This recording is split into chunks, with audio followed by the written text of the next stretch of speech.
Welcome back to The People Business. I am your host, Frank Favaro. And today, I'm excited to be with Chief Revolution Officer, President of the Dijulius Group, best-selling author, the godfather of customer experience, John Dijulius. John, welcome to the show. Thank you, Frank. Thanks for having me. I'm really excited to be on this. Yeah, I'm excited to have you, man. It's exciting. So I met John, I think it was last summer. I reached out to you through social media.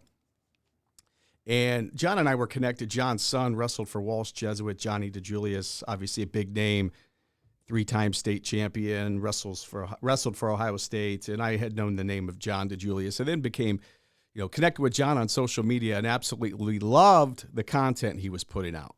And it was motivating, it was inspiring, it got me thinking in different ways and really got me thinking about the customer experience. And I had to reach out to him. I had to meet him. And we talked like 4 hours that day at your office in Beechwood. And, one thing went from there and we established a relationship. Next thing you know, here we are, beginning of 2021.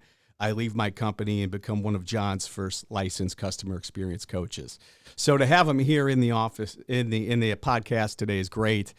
He licensed me in his methodology. He's mentored me and helped me along the way.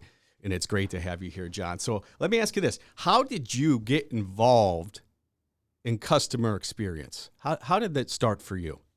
Yeah, everything's an accident. And so I love to tell kids, and to me, anyone under 30 is a kid, just be open. You don't have to have so much pressure on yourself when you go to college or graduate from college, what you want to do for the next 60 years. I think it's kind of unfair to ask our kids to do that. So, I was driving a truck for UPS after college, and then I opened a little salon at the time with my wife, and we didn't have, we had the 3 no's: no customers, no money, no employees.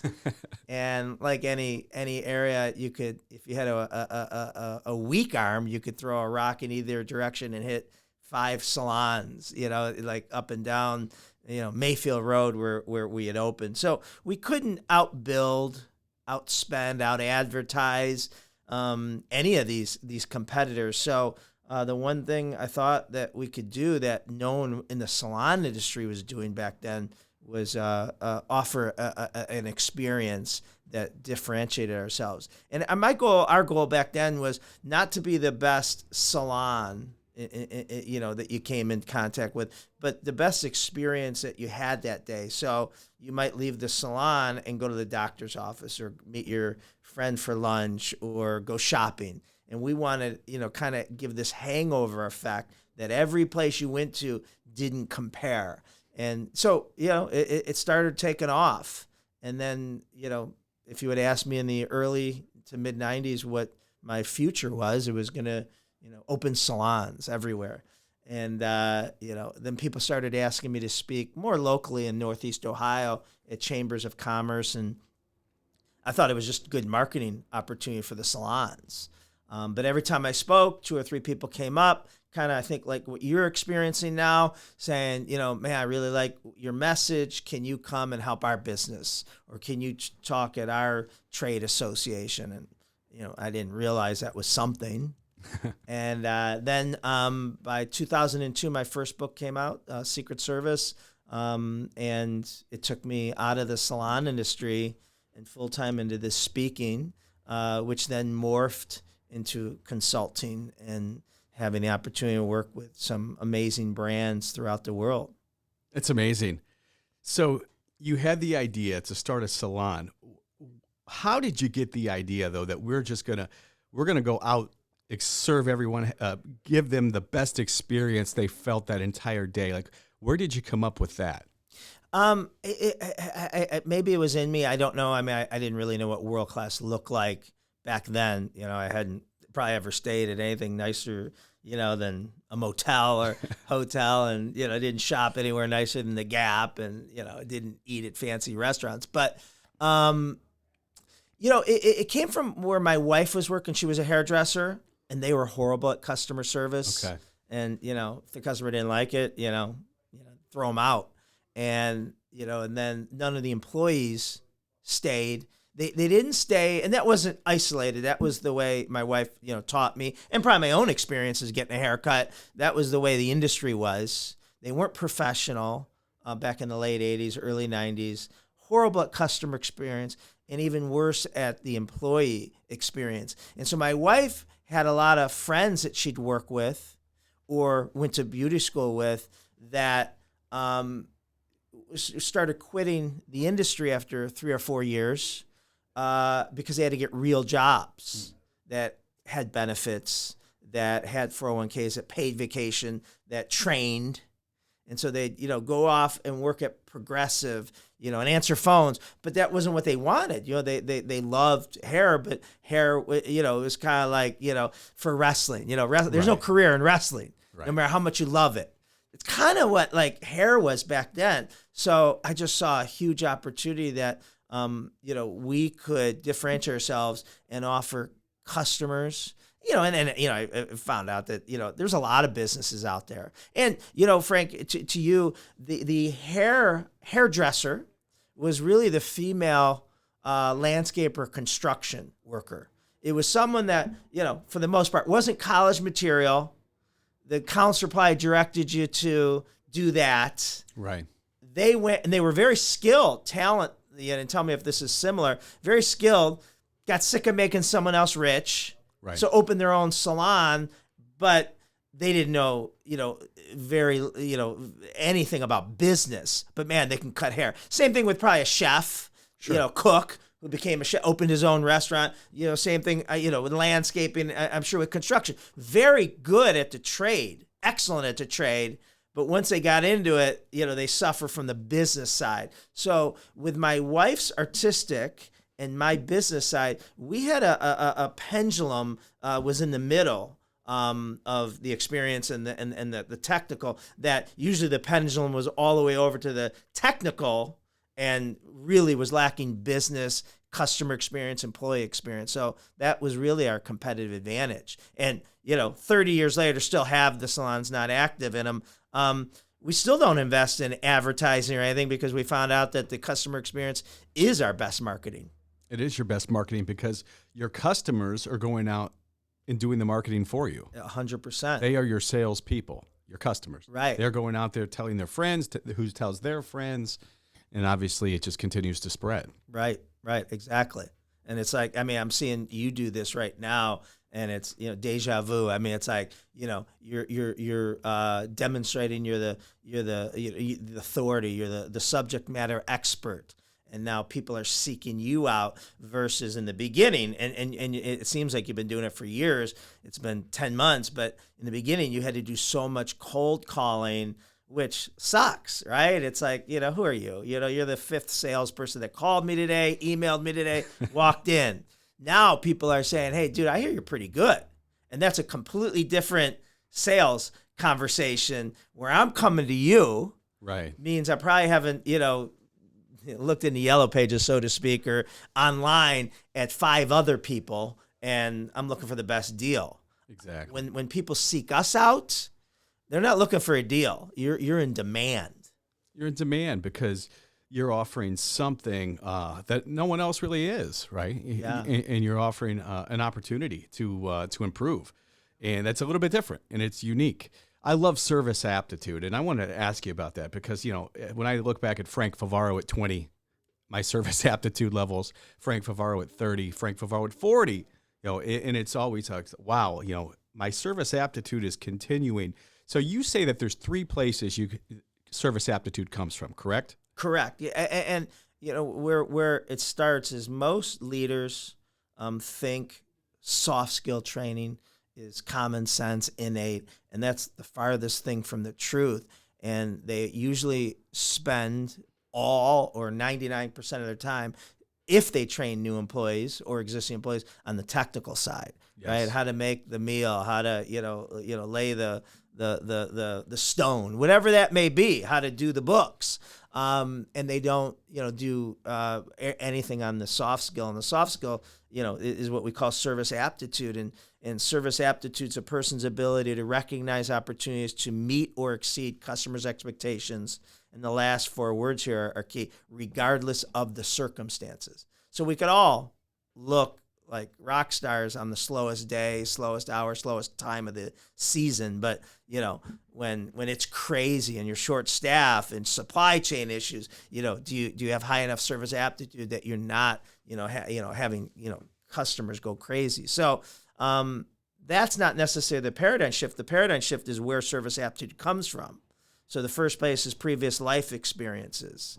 And, me, you, all our existing employees and our future generation of employees, the vast, vast majority of them didn't grow up flying first class, staying at five-star resorts, driving a BMW when they turned 16, or getting $150 haircuts. Right. Yet our first jobs out of college, out of school, and every job after that, we are expected to give that type of experience to those types of guests, clients, patients, tenants, whatever we may call them. And it's not realistic. The golden rule is not a good rule for your customer service compass. I don't want my frontline customer-facing employees treating our guests, clients, the way they want to be treated. It's a different, expectation. And then the second place is previous work experience. And most businesses aren't world-class. So unless you have a direct pipeline to a Ritz-Carlton or a Disney or a Chick-fil-A employees, which none of us do, that means we're hiring people that have worked elsewhere that were trained to be suspicious, paranoid, not let customers get away with stuff, and it's not their fault. So now we hire them and we like them, they're really nice, but then when they start treating our platinum VIP client like they're trying to get away with something. So we can't control, as business owners and leaders, we can't control those first two things: previous life experience and previous work experiences. What we can control is number three, current work experience, and what we do with them after we hire them, and what type of training we put them through, and that their soft skill, service aptitude, certification, that they understand the non-negotiables we have here, and it's not left for personal interpretation. What would you say to those leaders out there who say, well, what happens if I go and spend all this money and get them trained and coached up and they leave? What would you say to them? Yeah. So, it's worse if they stay, right? Or no, I'm sorry. It's worse if you don't train them and they stay versus you train them and they leave. And, you'll always have those. But for the most part, if you're training employees and offering them opportunity and growth, they're not leaving. I mean, that's they love where they work. You just said that: training, opportunity, and growth. Those three things. That I feel like, and getting out and talking to a lot of leaders out there, especially in the construction industry, there's not a lot of training on the soft skills. All of the money is being put on the technical, right? Let's increase your ability to solder a joint, or to fix this pipe, or to install this rooftop unit, and coils and all this. So we spend all this money and all this time on this technical, but no one is investing into the soft skills, the people skills, the human skills, how to build relationships, how to make an emotional connection, how to listen, how to work well amongst a team. Like, these things are not really being taught. They should just know how to do it. Right. And what's really good about every, obstacle or the pandemic is, the pandemic's a horrible thing to waste, and it's really exposed customer experience. And we have, all these stories of customer rage. And everyone is just spent. Everyone, employees, human beings, are a time bomb waiting to go off today. I mean, probably you and I'm triggered easier because the last 18 months have been hard. Even if they haven't been hard, maybe your business isn't, some businesses aren't taking it, but, loved ones and our whole world has been turned upside down in the uncertainty. So it's easier to trigger someone. And so now you go to that and, you might, tell someone because of supply chain issues, we'll have it there Tuesday, or come and pick it up. Our order comes Tuesday, and either one, and I come in and you don't have it, and you're like, dude, what do you want me to do? It's not my fault. The manufacturer doesn't have it. Right. I'm livid. I'm livid, and you're not handling it well. You're, unempathetic to that. I just drove here 45 minutes or whatever that may be. Now, you're right.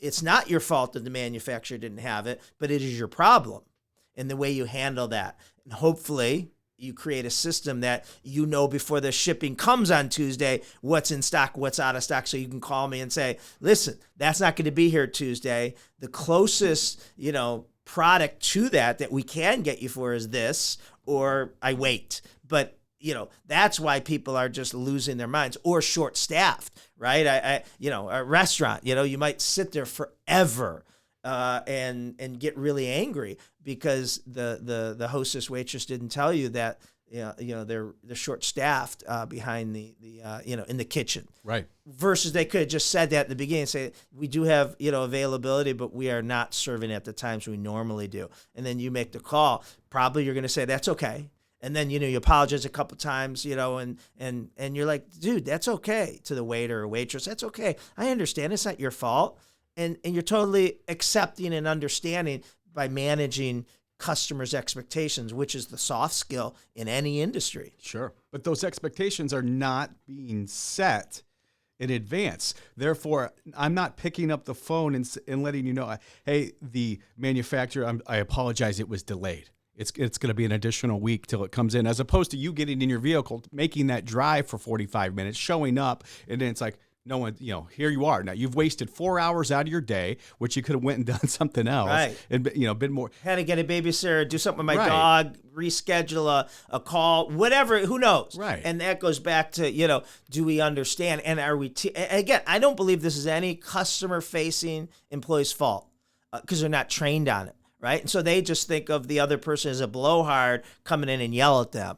But if we did a better job of in training and ongoing teaching, all right, let me tell you what Frank the contractor's day is, right? Putting out fires, having his customers yelling at him, this, that, whatever. And besides a spouse, kids, aging parents, all the things. And now, he pulls up and to your door and you don't have that product, right? Or how would you handle it if you realized, how this is? I'd call him, make sure he didn't, waste any time, or, Right. Let me see if I can call any other competitors to get him that part, right? How cool is that? And maybe he doesn't even have to know. He just knows you're someone he can rely on. Absolutely. And that's all we're really looking for, isn't it? Yeah. Someone that we can rely on, that we trust, that delivers for us time and time again. When you talk about making price irrelevant, and you can't just go and increase your pricing 30% tomorrow, right? But what does pricing and making price irrelevant really mean? Yeah, think about what you just said. That's all we're looking for is someone we could rely on. Yeah. Look how low that bar is today. Oh my goodness. Right? That dealing with you is peace of mind. I just know you're gonna, do it right, or if you don't, you'll make up for it. Right? What is that worth to companies today? Right. I mean, 100%. I mean, that's why so many people love to deal with Amazon, because on the front end they're easy to do business with, but on the back end, if something's wrong, they'll correct it in a day. Sometimes they'll say, keep that. Sorry, we sent you the wrong thing, and we have the next thing overnighted, or it'll be there same day. I mean, that's crazy. But back to price irrelevant. Yeah, you can make price irrelevant. Making price irrelevant doesn't mean that you can, double your prices or even raise them 30% and not lose existing or potential customers. What making price irrelevant does mean is based on the experience your customers consistently receive from your brand. They have no idea what your competition charges. So the two key things there is consistently and from your brand. So it can't be based on if I get Frank, or when I deal with Frank in the cycle, he's great, but man, getting to him, dealing with his receptionist or dealing with technical support, they all suck. Yeah. Right? That's employee roulette. Or Frank's off and I, get a random person and I get Bob and, Bob sucks, right? That's not brand consistency. That's employee roulette. And then, but we all are price sensitive, and I've driven 3 extra miles to save 50 cents on a product, a gallon of milk, not realizing I lost in that exchange. But we all have a few brands or people we do business with. It might be your hairdresser. To me, it's my handyman, right? Talk about construction, and it's my handyman Hooper. It's his last name, and we call him Hooper. He doesn't work for me, but I've used him for over 30 years, personally, professionally, all the time. And he's the greatest. And I recommend him if you weren't in the industry and you said, I got to get my basement, redone, or my porch or toilet, whatever it is, Hooper.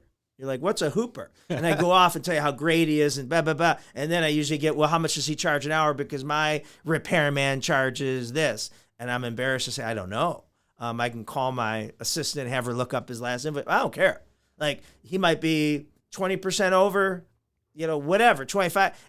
I save money by using him because it's done. He's there when he says he is. It's done the right way.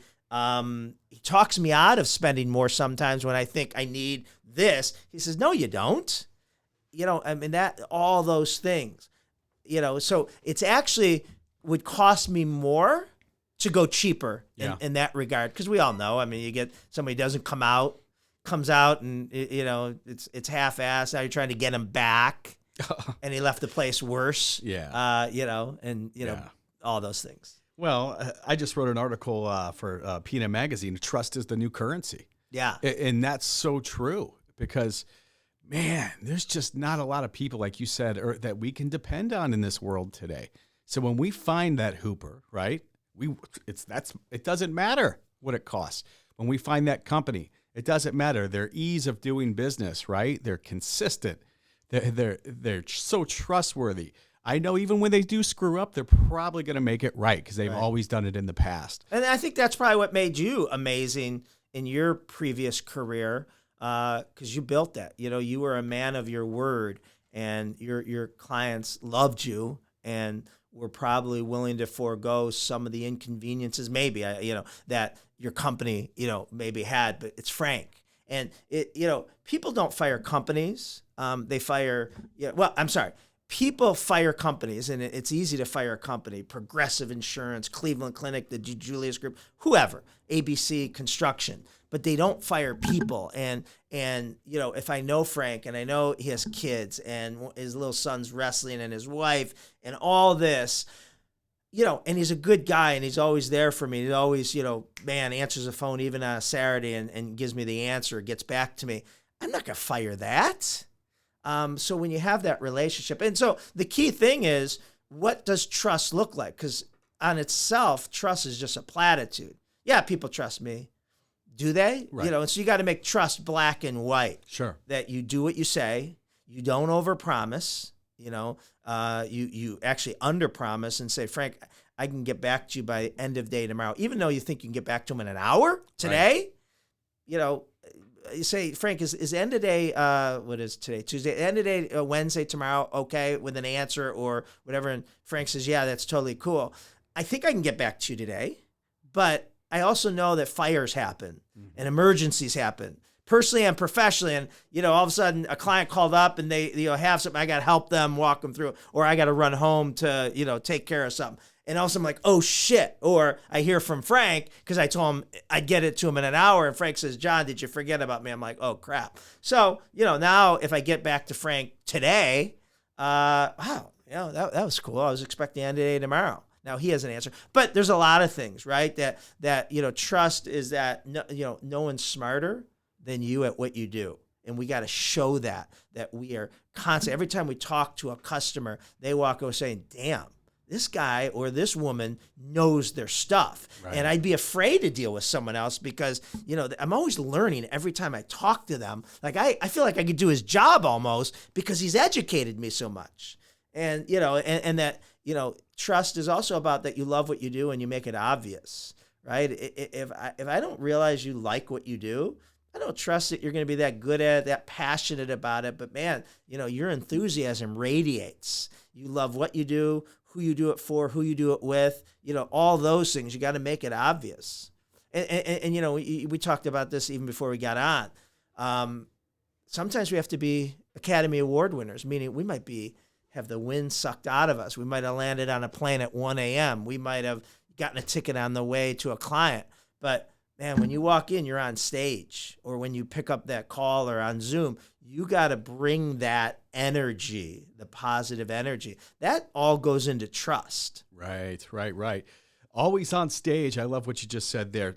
Tell the story real fast about when you were at Disney at the Underground. Yeah, I studied at Disney in the 90s at the Disney Institute, and they, one of the things we got to do is go on tour. And Magic Kingdom, there's a whole underground where cast members punch in, punch out, take breaks. And as I'm touring it, I see Snow White on break outside the break room smoking a cigarette, complaining about her boyfriend. I'm like, oh my God, here's this like 21-year-old girl that's just a girl, right? And a few moments later, she goes back inside. She freshens herself up. She punches back in, and she's up these stairs through these bushes, and she reappears on Magic Kingdom ground, and 15 little 5, 6, and 7-year-olds come charging at her. And she turns back into this beautiful, angelic princess, posing for pictures, signing their pads. But downstairs on break, she was Susie Smith, that was 22, that had jerked for a boyfriend or a dwarf or whatever he is, right? And that's okay, because we all have that. But Disney does such a good job of teaching and tying their cast members, their shuttle bus drivers, their housekeeping, their role into the customer experience. And she knows when she could be Susie Smith and when she has to be Snow White. And I think that goes for all of us, right? Frank the dad, Frank the husband, Frank the customer experience experts. We have different hats we have to wear. Absolutely, yeah. It's jumping from one to the next throughout the day. Right. It could be at different times, but that's so important to always be on stage. Because you can't have that down moment. That next customer, potentially, they don't know what's going on. You might have taken a call that you just got chewed out. There was an issue. There's something going on. You can't take that call, that next customer. They deserve your best, right? Yeah. And it's like, I think a lot of employees out there, they get caught off guard. They get caught, that it's a kind of a carryover effect. Well, and to your point, and we talked about this earlier, today we have empathy fatigue. Yeah. Because of what we've all experienced in the past 18 months, and everyone we're dealing with is, in a lot of times in a place, it's like, I see you as a friend, neighbor, client, whoever. All my experience or my encounters in the past 18 months is, hey, Frank, how's it going? Oh man, this damn pandemic, can't visit my parents, or vaccination, or all these things that are so divisive. And so it's taking us down this role where everyone we're dealing with is in a bad place, so to speak. So then we're less empathetic. And we can't be. We have to make sure we start with our employees and recharge them and make sure they know the role, that they could be an escape for a client instead of the 10th conversation with that client today. And it might be the client that wants to take us there, right? Hey, Frank, how you doing? Oh, so don't ask Frank how he's doing. That's a dangerous question. So, one of a speaker, author, Steve Nudelberg, said, don't ask people how they're doing. Tell me something good. Tell me so something now, good. Yeah, now, you might tell me that, you guys are planning a vacation, where you're going for Thanksgiving. Your son just started wrestling, and you're always getting great positive information, but that also that I could use the next time when I meet with you and say, Frank, how's your son doing in wrestling? And you don't even remember you told me that. Or how was visiting your in-laws, at Thanksgiving, or, whatever it is. But we're keeping it in a positive place. So subconsciously, Frank, my customer, had, 15 interactions today, 14 people either bitched to him about their life or allowed him to bitch to them about their life. And I was the one, we didn't go anywhere close. We talked about how great Bill Barger is, or how great wrestling is for your kid, or how great, going to Albany for Thanksgiving is. And, that has a subconscious effect that people want to have that interaction with you again. Love that. So good. You talked about pandemic, and obviously I want to talk a little bit about and ask you, you don't call it a labor shortage out there today, but we're going through this crazy time, this great resignation time. I read last night, it's in September, they just came out with the new stats, 4.4 million more people resigned from their job. Breaking the previous month's record. Yeah, like every month is worse. So what is going on out there today? So I number one, I think calling it a labor shortage is false. I think it's a crutch that us as leaders can say, hey, I'm short-staffed because of the labor shortage, which takes responsibility off me, the leader or entrepreneur, whoever I am. It's not a labor shortage. The definition to me would mean there's more jobs available than ever, not available, more jobs, just jobs in general, and less human beings to fill them. That's a labor shortage. Okay. And that's not the case. We still have the same amount of jobs. We still have the same amount of, give or take, human beings out there, but less people are working. They're just quitting. So it's not a labor shortage, it's a turnover crisis. And a turnover crisis is personal. I take that personally. If I have that, that's my fault. That's our leadership's fault. And we all were benefiting from, the great economic boom since 2010, and we got fat and happy, and we weren't taking care of our people. And what the pandemic was a professional awakening for people, and you went through it yourself. It was like people who've survived near-death experiences. Their life has changed. They look at life differently.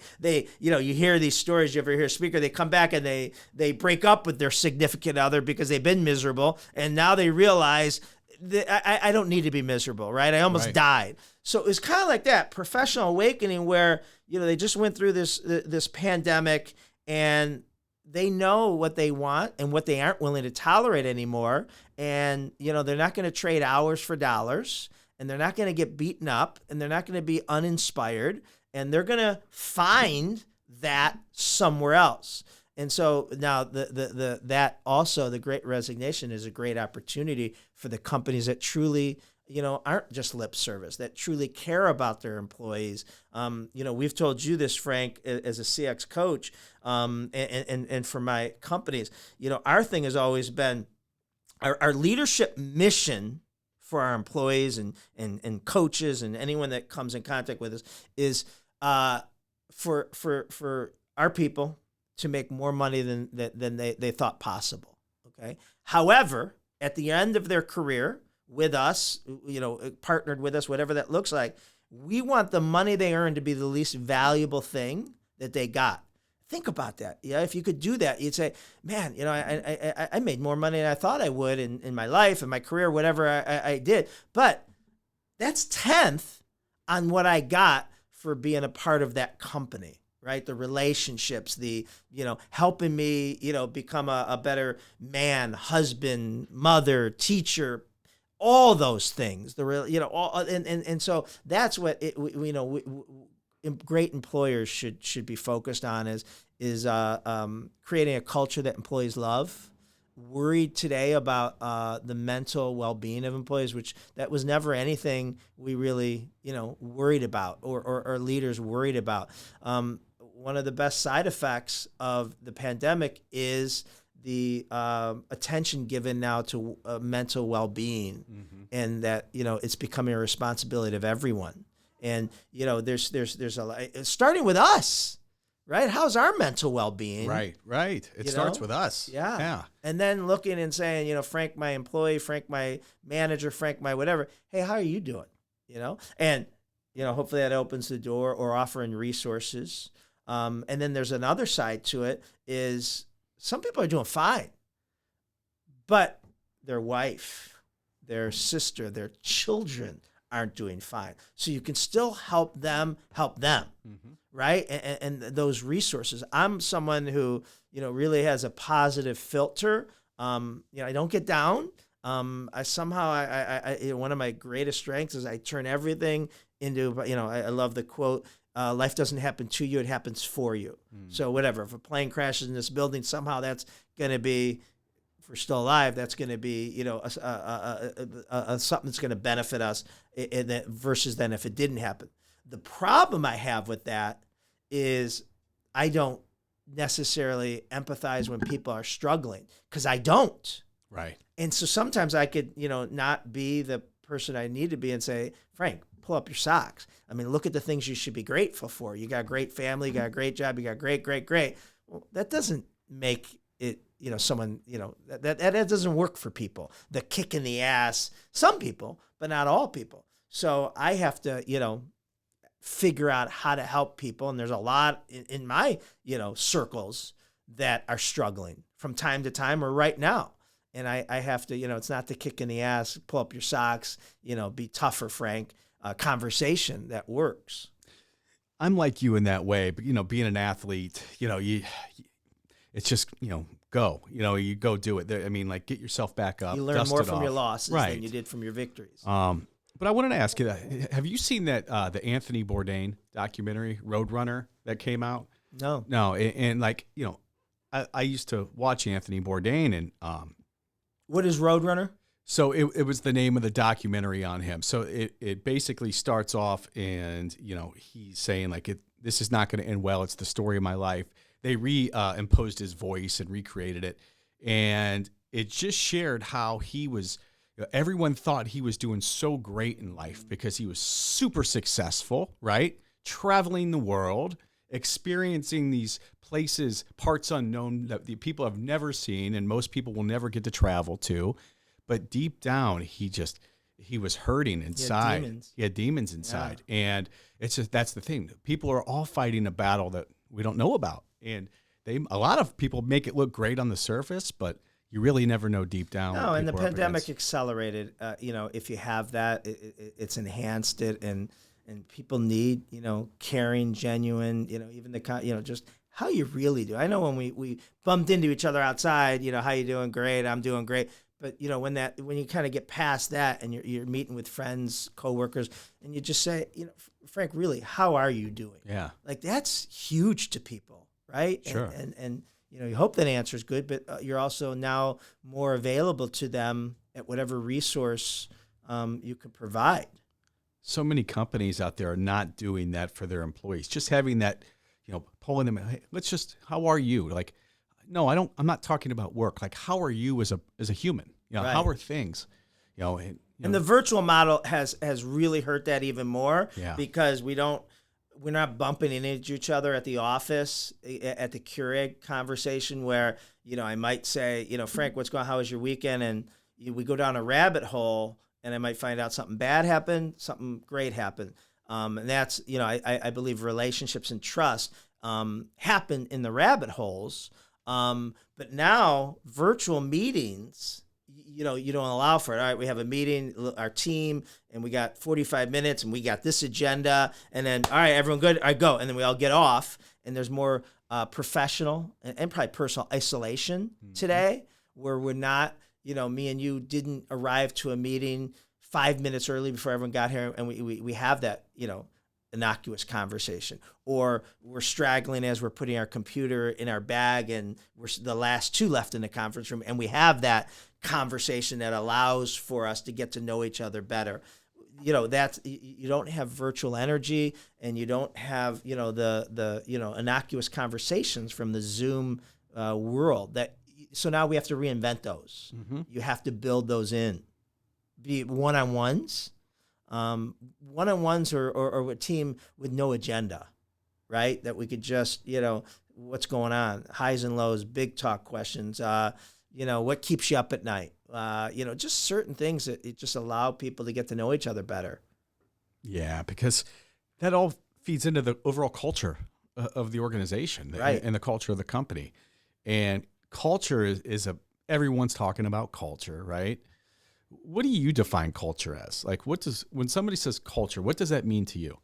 My definition is a set of characteristics a common group share. Okay. That's it. Wrestling team, football team, family. Family. Yeah. It's a certain set of characteristics that, we share, okay. And said it right. It's about, the caring. Leading from a distance is a new skill set that none of us ever had to do before. And that takes different techniques versus just, where you at with these goals? Where you at with this account? Where you at with this? All right, get on your next call. I'm going to get on my next call. I'm not building any emotional connection with you. Right. And I think about that, like employees like, Jess, who started with me 5 years ago. And she's great, and we're so close. I like the whole team, and I know her husband, I know her baby, and all that.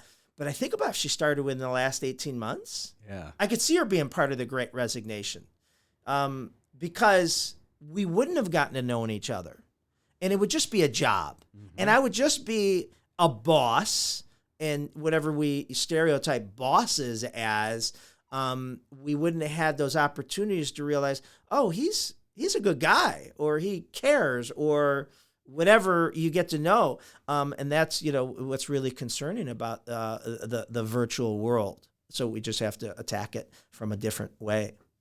So how would you recommend leaders out there today who are, how would you recommend attacking it? Having more one-on-ones? 100% more one-on-ones that are just, open discussions, more opportunities to share and learn, offer different resources. It doesn't mean you have to pay for it, but offer resources from apps to, best practices to bringing in or bringing on, hey, next Monday we're going to have a yoga instructor, or we're going to have someone with meditation or better sleep practice. It's a volunteer. Whoever wants to be on this, we're hosting it. Financial advisor. Sure. Time management. And it's different sets of groups that struggle with this. Better parenting. Now, I shouldn't say that, but parenting, right? You could sign up. It's Monday at 6 p.m. Sign me up. Yeah. Right. Or relationships or anything. Book clubs. But you're just offering, apps, resources. Maybe you negotiate a discount at a company saying, hey, I got, 50 employees, 500 employees. If I recommend you, would you give them a discount? Whether you co-op it, contribute, or just say, Frank, as one of the benefits of working here is you can go across the street to that place and you pay less than anyone else from the public if that's a resource you need. Having all those things goes so much further than having a ping pong table in the back, happy hour Fridays. Right. Those are nice. But, showing that, wow, he wants to make me a better parent, or they want to make me a better parent, says a lot more than even a $50 bonus, that we're not just about how much can you produce for us. Yes. I notice the construction industry, especially, is old school mentality, not a lot of recognition, not a lot of celebrating wins. So it's just, this is your job. We expect you to go do it. And when people do something, maybe go above and beyond, they really don't bring any attention towards it. It's just you're expected to do that. And I feel like that's hurting the industry as a whole, because they're not celebrating the wins. They're not getting everybody aligned on the same page. And when we think about it, you played baseball in college, right? You got to celebrate those wins. You see teams out there and they're celebrating, they're having fun. Those are the ones that usually are doing the best, right? Yeah, we got to recognize, and, catch people doing something right, because I don't care who we are. It's all about peer pressure, right? And, besides recognizing little Frank for placing first, that's great. But he's going to get that recognition. We're all going to see that. We're going to see him at the top of the podium, whatever that means. But how about at Monday's practice, I want to tell you something Frank did that was really cool. He helped Johnny, who's been struggling. He worked with him all week, help him get to weight, help him, work on defending the, collar, whatever that is. Those, the non, measurable things. Or let's go to business. I want to tell you what, Joe did for his client. His client was, wasn't Joe's problem, but found out and went above and beyond and did this. Well, now we hear that and we hear those stories, and I want to go do that. Now I'm looking in a practice room, seeing if I can help someone improve at something or lose weight. Or when I hear about what Joe did for a client, I think about, you know what? I've had like that opportunity happen 3 times to me. I didn't even think to do that. And so now I'm like, looking for those opportunities. It's positive peer pressure of celebrating what it becomes a burden of the brand. Like, shit, if you're going to work here, and then, if you're a new employee and you say, what, right, like Denise did what? Oh, Frank, that's nothing. Like, you think that's impressive? I can tell you 50 other stories our employees have done that make that look petty. And all of a sudden you're shit, I'm not in Kansas anymore. I'm not, this is a different type of business. Right. The standards are higher. I'm expected. In my last company, I would have gotten fired for doing that. Here, you might get fired for not doing that, right? So, it's all about educating and keeping on the forefront of the what we want our kids, employees, culture to be constantly recognizing and doing. I love that. And the one word came to me as you were saying that, and I'm thinking about it, and it's contagious. It's contagious. Right. And that is contagious, but then also the opposite is contagious. Where it's not being celebrated, it's there's no recognition, right? And attitudes are bad, and there's no, and the energy is bad. And that brings us to the 2 biggest mistakes companies are making right now, and that is hiring anyone to fill open positions. Anyone with a pulse, dude, you don't even have to fill out the application. Can you start today, tomorrow? When can you start? Right.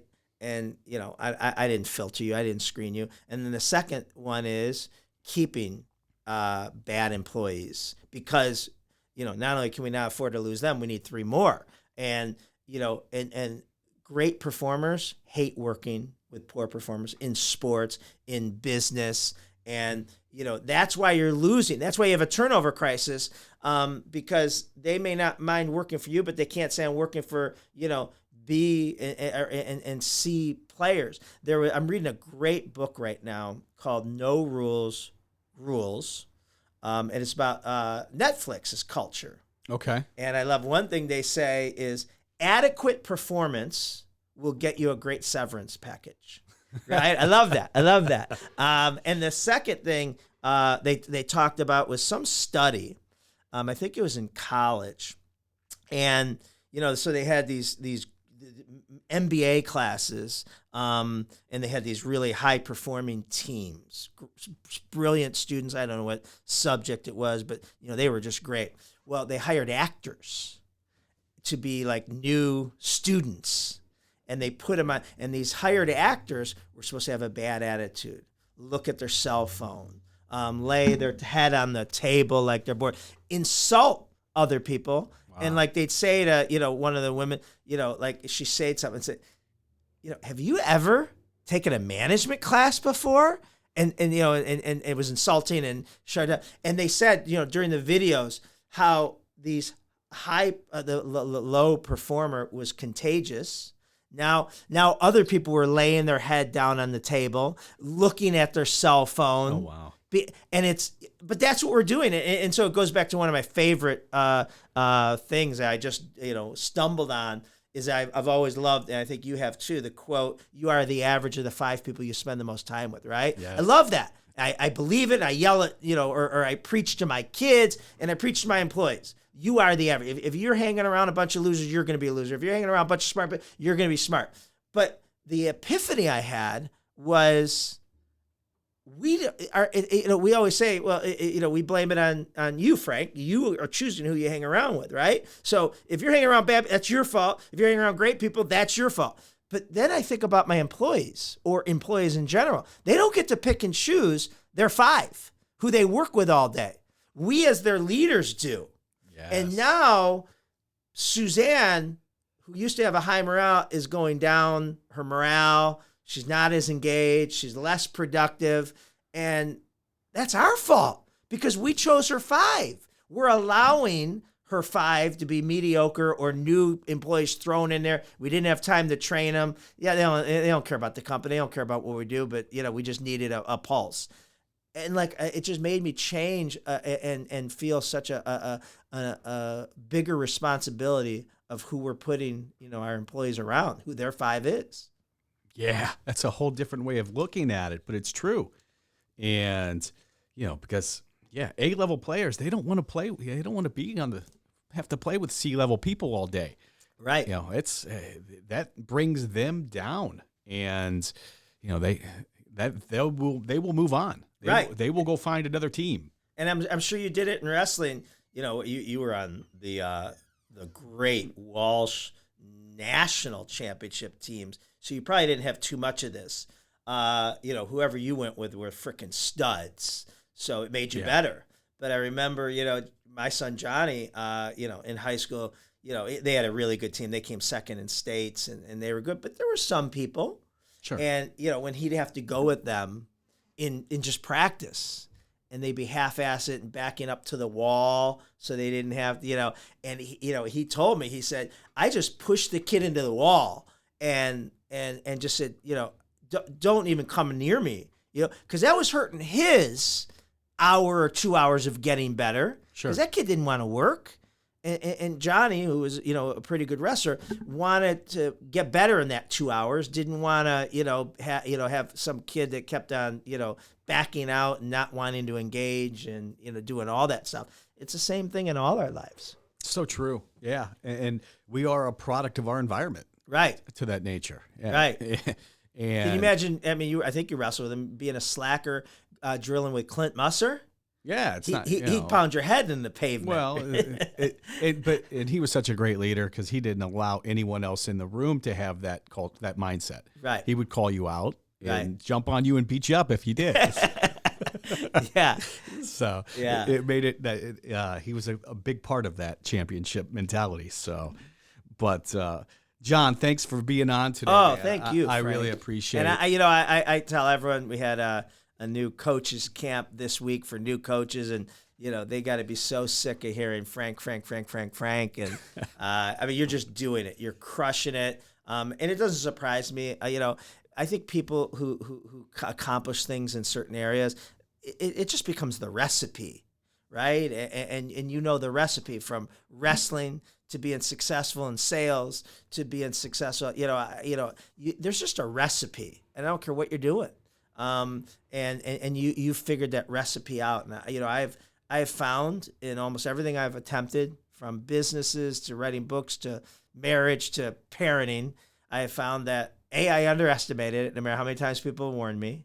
B, I always found myself way in over my head saying, holy shit, right? But C, I figure it out.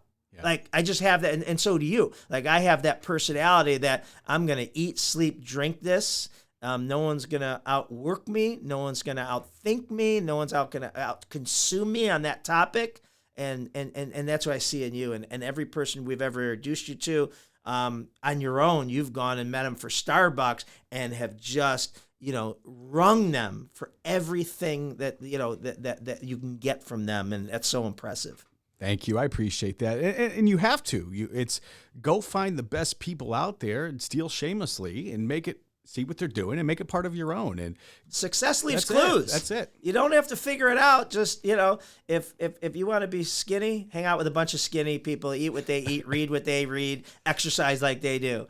If you want to be, more financially well off, hang out with a bunch of financially people, read what they read, invest like they invest. Success is out there, and that's what you're really good at, is finding the people who have already accomplished it, and you're not reinventing the wheel, and you're getting to where they are sooner than they did, because you're learning not only for what they did right, but they're also telling you, don't do it this way, right? Because it took, I would have been here sooner, and now you don't have to go through those learning curves. Well, that's what it's about, and I look forward to paying it forward and helping the next group of people come through. So you have. Thank you. Next time on The People Business, take care, everybody. Have a wonderful day.